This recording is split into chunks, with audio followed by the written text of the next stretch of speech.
tal, mis amigos? ¿Cómo están? Aquí nuevamente reunidos para ver uno de esos temas interesantes del día a día. Hoy en día, como ustedes podrán apreciar en los noticieros, constantemente se para hablando de la responsabilidad de la gente que sale a la calle por distintos motivos y se termina contagiando de coronavirus. Es cierto, puede ser uno de los factores, pero ¿es realmente el factor principal de la cantidad de contagios que ha habido?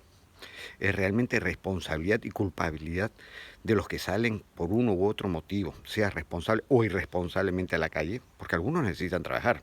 En un país que tenemos el 72% de informalidad, decir de que salir a la calle es una irresponsabilidad, en algunos momentos puede ser una crisis. Pero otra pregunta que viene al caso es, ¿en el Perú ya ha habido pandemias? ¿Es cierto que cuando hubo la conquista hubo una terrible pandemia? ¿Qué pasó en aquella época? En aquella época no existía antibióticos. En aquella época sucedió lo que viene a conocerse como la inmunidad de rebaño. ¿Realmente los peruanos necesitamos 30 millones de vacunas para combatir esta pandemia? Son muchas las preguntas que tenemos que hacernos y muchas las cosas que quiero aclarar. Claro, por supuesto, desde mi punto de vista y desde mi opinión. Quédense si quieren saber quiénes son los verdaderos responsables, a nuestro modesto entender, y quiénes son los verdaderos culpables de todo esto. Recordemos que al ingeniero Fujimori se le ha metido preso por responsabilidad mediática, es decir, que no siendo él directamente implicado en el caso de las matanzas, tuvo la responsabilidad por ser el presidente de gobierno.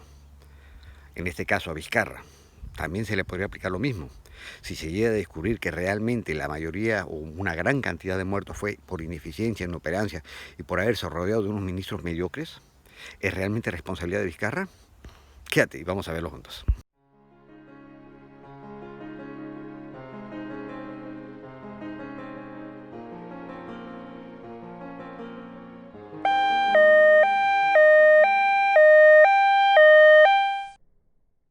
1492.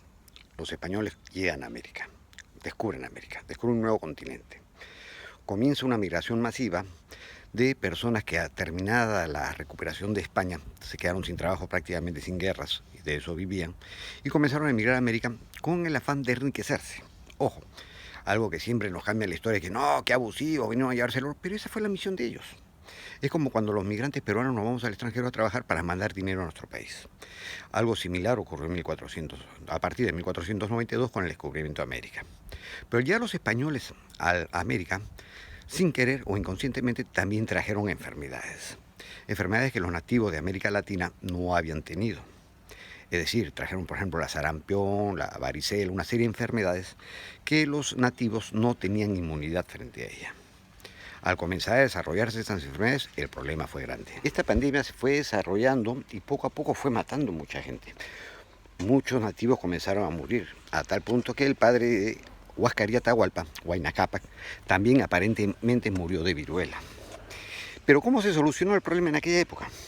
Como ustedes saben, en aquella época la medicina no estaba desarrollada para nada, estaba en sus primeros pininos, y la pandemia se desarrolló, se desató, mató gente, pero a mucha otra gente no la llegó a matar.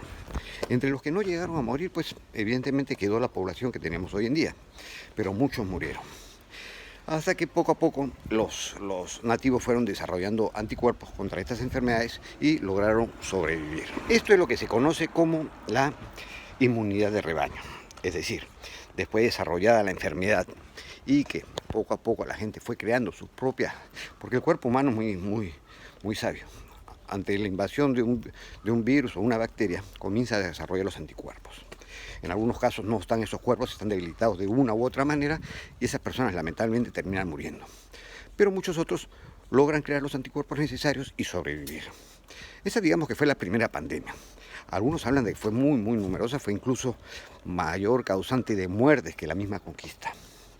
Quién sabe, pero esa fue la primera pandemia que tuvimos en el Perú y ahí se desarrolló lo que después mencionaremos aquí, que es la inmunidad de rebaño. Es un tema muy interesante para tener en cuenta. Volviendo a nuestra realidad, diciembre, enero del 2020, comienza a mencionarse, aparentemente va a descubrirse en China, la aparición de un nuevo tipo de SARS, es decir, una nueva epidemia. Esta epidemia o este virus llamado COVID-19 comenzó a aparecer en China y hasta más o menos febrero, marzo, recién se hizo pública la pandemia.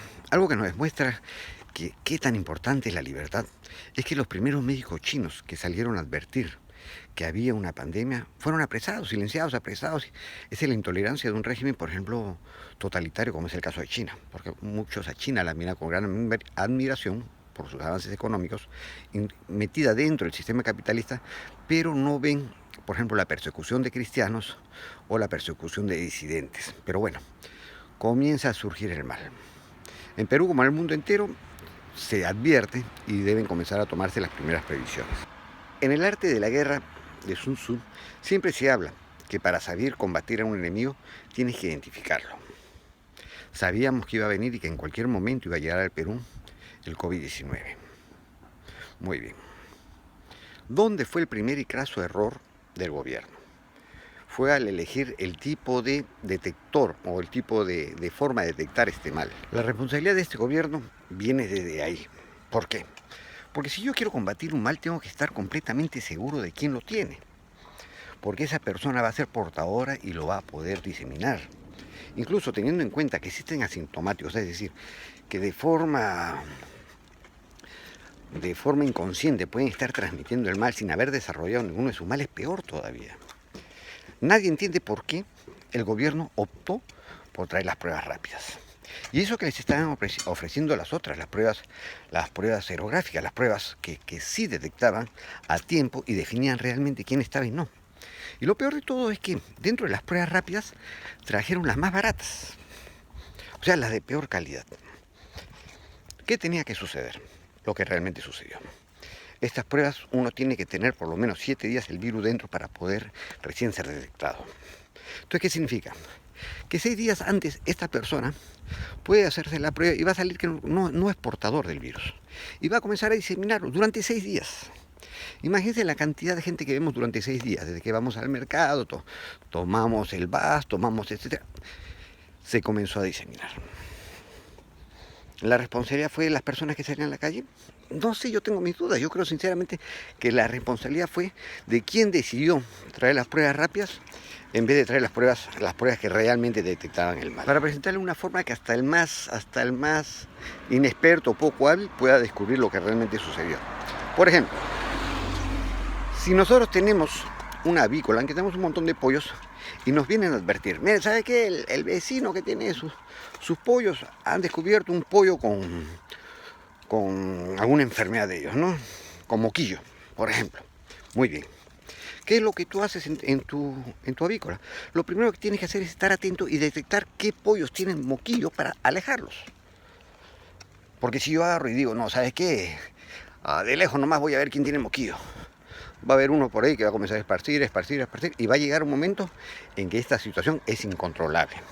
¿Qué es lo que viene sucediendo en el Perú? Ahora el gobierno sabe decir, no, que él es irresponsable. No es la responsabilidad. Lo que pasa es que desde un principio no se combatió como debió haberse combatido. Es decir, desde un principio debió haberse detectado los casos para aislarlos inmediatamente. La segunda medida era que, sabiendo que había personas que eran mucho más vulnerables, hacia esas personas debió haberse les exigido cuarentena, separarlos, aislarlos, alejarlos. Porque si no, el sistema médico colapsó. No, el sistema médico ya estaba colapsado. Y peor todavía si sabes que se tiene un virus y tienes la responsabilidad de tomar las medidas desacertadas que lo han hecho proliferar. ¿Acaso el vecino que salió a la calle tiene la culpa o tiene la culpa el político que dejó que este mal se repartiera? No solo eso, se entercaron con la idea de las cuarentenas, es decir, todo el mundo encerrarse.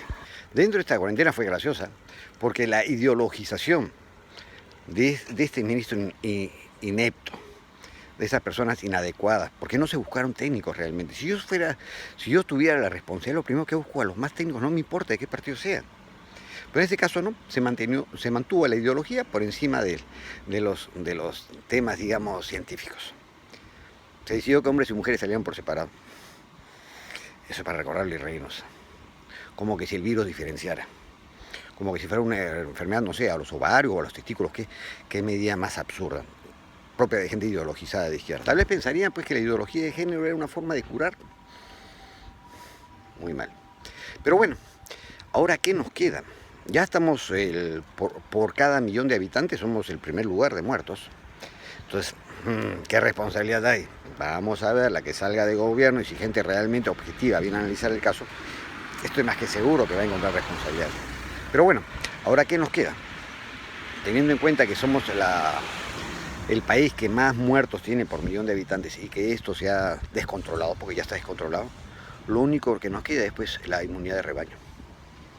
Y es absurdo que tratemos de traer 30 millones de pruebas de vacunas cuando la población vulnerable es del 5%.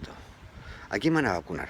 A los que no van a sufrir de nada, a los que no van a tener nada. Entonces, comencemos a vacunar a todo el mundo contra todas las enfermedades, aquellas que no lo matan incluso. ¿O es que habrá tal vez un negocio detrás de todo esto? Cada vacuna está costando alrededor de $40. Imaginen eso, más el transporte, más todo lo demás, la cantidad de plata que agarró por 30 millones. Yo traería mucho menos, colocaría a los que están directamente involucrados, como los médicos, las enfermeras de inmediato, a las personas mayores, a aquellas vulnerables. Los no vulnerables va a ser como en la época del incanato, va a crearse la inmunidad de rebaño, y eso no es irresponsable, porque no todos se mueren pues, de coronavirus, vean la cantidad de gente que entra y vean la cantidad de gente que sale. Entonces hay que ser más analíticos y tratar de apuntar a los vulnerables. Lo demás no, pues, a los diabéticos, a las personas mayores de 60, a ese tipo de personas es a las que se le debe aplicar la vacuna. A los demás, la inmunidad de rebaño lo va a terminar salvando. Entonces, no malgastemos más el dinero, porque encima si vemos económicamente cómo está el país, con todo este tiempo cerrado, somos una de las economías que más está cayendo en el mundo. Se pueden imaginar, después de haber sido a veces la economía encantadora de América Latina, ahora ser la que peor cae. ¿Hay responsabilidad en este gobierno? Sí la hay, sí la hay. Las medidas estamos viendo, a los artistas los tienen matándose de hambre. Y sin embargo a los de esto de guerra sí le dan una cantidad incalculable de dinero. La plata que se gasta en ONGs y en medios de comunicación es una vergüenza, realmente es un escándalo. Todo eso debe tener responsabilidad del presidente de la República porque él está cuidando el dinero de los peruanos. No es su dinero, lo maneja como si fuera su chacra. Es lo peor de todo, maneja el dinero de los peruanos y nos va a dejar en crisis y sin dinero. Miren la diferencia que cuando sale este gobierno que cuando entró. Y no le pueden echar la culpa a la pandemia, porque el verdadero responsable, a mi modesto entender, es el gobierno pues, de que esto se haya vuelto incontrolable. En un país con la informalidad que tenemos, imagínense. ¿Por qué el presidente de la República no se sopó 5 meses sin sueldos? ¿Por qué no se dejó de salir? ¿Por qué no se quedó encerrado 5 meses? Sin sueldos y sin plata. A ver qué hace. Es muy fácil acusar. Hoy en día dicen, no, que le responde. Es cierto que hay responsabilidad, pero por ejemplo los jóvenes salen porque ya están hartos, son 5 meses encerrados. Eso es como una pequeña cárcel para todo el país, han encarcelado todo el país. Y encima ni siquiera han encontrado la solución al problema. Somos de los países que han gastado cerca de un 13% de su Producto Bruto Interno en combatir este mal y tenemos la mayor cantidad de muertos. Aquí estoy hablando con argumentos, con hechos concretos que han sucedido. La verdadera responsabilidad, vamos a ver, la responsabilidad mediática que va a tener este presidente cuando salga del gobierno. Ay, no quisiera estar en su pellejo, porque realmente creo que hay un responsable. No se puede decir de que el mal o la irresponsabilidad de la gente sea exclusivamente la culpa. Porque dejar que se haya diseminado esta enfermedad por todo el país y tan irresponsablemente, ¿no? Porque en otros países, en Ecuador, que estuvieron mal al principio, ¿cómo lograron revertir la situación? Pero en el caso de Perú, lamentablemente, en vez de revertir, nos tenía engañándonos que no, que ya llegamos a la meseta. Al final hicimos un andén inga de tantas mesetas y no paramos de subir. Llegamos como el Huascarán. Y decían que la meseta, puros engaños. Basta de mentira, basta de torpeza. Ahora hay que buscar pues la inmunidad de rebaño y tratar de proteger a los volubles. Hay que tratar de pensar un poco para gobernar y no guiarse solamente por los medios de comunicación, porque lamentablemente como los medios de comunicación están comprados, y en parte se entiende, porque si no apoyan al gobierno también desaparecen. Entonces su supervivencia está en lo que el gobierno les dé y aplauden cualquier cosa. Por eso nos demuestra que la democracia es necesaria, una democracia realmente en donde haya libertad de expresión, en donde la gente pueda criticar para pensar y sobre todo un gobernante que tenga la capacidad de autocrítica, que no venga todo soberbio incluso a dar conferencias de prensa sin poder formularle una pregunta. Es una vergüenza. Pero esperemos, vamos a ver qué le pasará a Vizcarra después que salga el gobierno. Bueno, mis amigos, finalmente antes de despedirme, quiero dar las gracias, esperar que, como siempre, un like, y si pueden compartan y sobre todo suscribirse para tratar de hablar con argumentos, no con pasión. Aquí estamos hablando con argumentos. Y si tú crees que mis argumentos son errados, coméntalo abajo, no hay ningún problema. Intercambiemos puntos de vista. no adjetivicemos a la gente, sino demos argumentos. Muchas gracias y gracias por suscribirte y sobre todo si le das un like te estaré muy agradecido para seguir haciendo más videos.